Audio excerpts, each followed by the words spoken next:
এই চেহারার প্রতি পয়গম্বর চুমু দিয়েছেন। এই হুসাইনের চেহারায়, তার চোখে, তার কপালে আল্লাহর পয়গম্বর চুমু দিয়েছেন। তুমি আর এই লাঠি দিয়ে আল্লাহর পয়গম্বরের সাহাবী, আল্লাহর পয়গম্বরের দৌহিত্রের নাকের মধ্যে তুমি আঘাত করবা না। অতঃপর আল্লাহ তাআলা হুসাইন রাদিয়াল্লাহু তাআলা আনহুর দেহ মুবারককে আল্লাহ তাআলা সংরক্ষণ করলেন, আল্লাহ হেফাজত করেছেন। কিন্তু মুসলমান শোনেন, যে উবাইদুল্লাহ বিন জিয়াদের কারণে এত বড় হত্যার ঘটনা ঘটল, আল্লাহ রাসূলের দৌহিত্র ইমাম পরিবার শাহাদাত বরণ করেছেন। এই উবাইদুল্লাহ বিন জিয়াদকে আল্লাহ দুনিয়ার জমিনে বেইজ্জতি করেছেন। এক পর্যায়ে আল্লাহ রাসূলের দৌহিত্র দুর্বল হয়ে পড়লেন, আর যুদ্ধ করতে পারছেন না। এমন পরিস্থিতিতে তারা ভাবলেন, কুফাবাসী কেউ চাইলেন না যে আমাদের হাতে প্রথম আমরা হুসাইনকে আক্রমণ করি। তারা চেয়েছেন অন্যকে আক্রমণ করুক, তারপরে আমরা সকলে মিলে তাকে হত্যা করবো। নাউযুবিল্লাহ বলেন।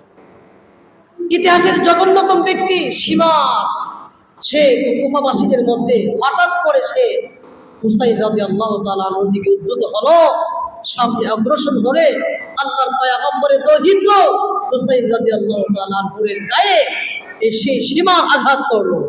পরবর্তীতে কুফাবাসী সকলে মিলে সম্মিলিত আক্রমণ করে আল্লাহ রাসূলের কলিজার টুকরা নাতি হুসাইন রাদিয়াল্লাহু তাআলা আনহুকে দুনিয়া থেকে বিদায় করে তিনি শাহাদাতের মর্যাদায় তিনি বসিত হয়ে আছেন। মুসলমান তার চাইতে বেদনাদায়ক বিষয় হলো, সীমার যখন আল্লাহ রাসূলের সাহাবী আল্লাহর পয়গম্বরের কলিজার টুকরা নাতি হুসাইনকে শহীদ করেছেন, সীমার আল্লাহর পয়গম্বরের দৌহিত্র হুসাইন রাদিয়াল্লাহু তাআলা আনহুর দেহ থেকে কল্লাটা পৃথক করে ফেললেন। কল্লাটা পৃথক করে উবাইদুল্লাহ বিন জিয়াদ, যিনি ছিল বসরার গভর্নর, তার কাছে পৌঁছে দেওয়া হলো। এই উবাইদুল্লাহ বিন জিয়াদ সবচেয়ে নিকৃষ্ট ইতিহাসের মধ্যে, যখন তার কাছে আল্লাহর পয়গম্বরের দৌহিত্রের কল্লাটা পাঠিয়ে দেওয়া হলো, তার হাতে লাঠি ছিল। সে লাঠি দিয়ে আল্লাহর পয়গম্বরের দৌহিত্র হুসাইন রাদিয়াল্লাহু তাআলা আনহুর মাথার মধ্যে, নাকের মধ্যে লাঠি দিয়ে খোঁজা দিচ্ছেন, আর কি যেন বলতেছেন। পাশে দাঁড়িয়েছেন আল্লাহর পয়গম্বরের সাহাবী আনাস। তিনি বললেন, উবাইদুল্লাহ বিন জিয়াদ, তুমি থামো। আমি আল্লাহর পয়গম্বরকে বহুবার দেখেছি, এই চেহারার প্রতি পয়গম্বর চুমু দিয়েছেন। এই হুসাইনের চেহারায়, তার চোখে, তার কপালে আল্লাহর পয়গম্বর চুমু দিয়েছেন।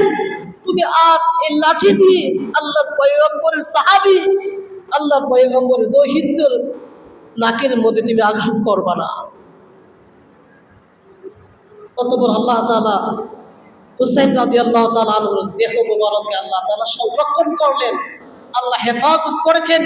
কিন্তু মুসলমান শোনেন, যে উবাইদুল্লাহ বিন জিয়াদের কারণে এত বড় হত্যার ঘটনা ঘটল, আল্লাহ রাসূলের দৌহিত্র ইমাম পরিবার শাহাদাত বরণ করেছেন। এই উবাইদুল্লাহ বিন জিয়াদকে আল্লাহ দুনিয়ার জমিনে বেইজ্জতি করেছেন, যার আদেশে এত বড় কালবালার ঘটনা ঘটেছেন। তাকে কয়েক বছর পরেই নাখি এক ব্যক্তি, সে ওই উবাইদুল্লাহ বিন জিয়াদকে হত্যা করেছে। শুধু হত্যা করে নাই, তার দেহ থেকে কল্লাটাকে পৃথক করে দিয়েছে। বলে সুবহানাল্লাহ। আল্লাহ দুনিয়াবাসীকে দেখিয়ে দিয়েছেন। শুধু তাই নয়, উবাইদুল্লাহ বিন জিয়াদ যার আদেশে এত বড় কারবালার ঘটনা ঘটেছে, যখন তার দেহ থেকে আল্লাহ শাস্তি স্বরূপ কল্লাটা পৃথক করে দিলেন অন্য ব্যক্তির মাধ্যমে, তখন কিছুক্ষণের মধ্যে বিশাল এক সাপ এসে উবাইদুল্লাহ বিন জিয়াদের আশপাশে অনেকক্ষণ ঘোরাঘুরি করছেন, আশপাশ প্রদক্ষিণ করছেন। হঠাৎ করে উবাইদুল্লাহ বিন জিয়াদের নাক দিয়ে সাপটা প্রবেশ করে তার মুখ দিয়ে বের হলেন, আবার মুখ দিয়ে প্রবেশ করে নাক দিয়ে বের হলেন। এভাবে তিনবার উবাইদুল্লাহ বিন জিয়াদ, ইতিহাসের সবচেয়ে লাঞ্ছিত, বঞ্চিত, নিকৃষ্ট ব্যক্তি, তার নাক দিয়ে, তার মুখ দিয়ে কয়েকবার এই সাপটি প্রদক্ষিণ করেছেন। আল্লাহ তাআলা দুনিয়ার জীবনে তাকে লাঞ্ছিত করেছেন। ঠিক কিনা বলে? এই উম্মাহ দরিদ্র করতে রব্বে কারীমের কাছে আমরা আবদার করব, আল্লাহ যেন এই উম্মতে মুহাম্মাদের সামনে হাসরের ময়দানে আল্লাহ তাআলা যে কারবালার যে নির্মম ঘটনা যারা ঘটিয়েছেন তাদেরকে এই উম্মতে মুহাম্মাদের সামনে আল্লাহ বিচার করে সকলে বলি আমিন।